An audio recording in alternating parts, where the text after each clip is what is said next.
Ito yung mga sangkap na gagamitin natin para sa ating recipe. Chicken, nahiwa na natin into serving pieces. Bawang, kailangan din natin gumamit ng dahon ng laurel, ng buong paminta.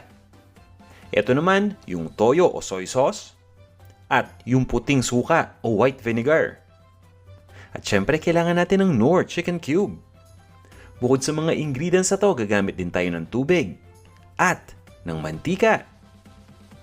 Tara, samahan nyo na ako magluto. Paano nga ba lutuin itong ating adobo version? Simple lang, pagsama-samahin lang natin lahat ng mga ingredients dito sa cooking pot. Except doon sa mantika. O yan, di ba? Simpleng-simple.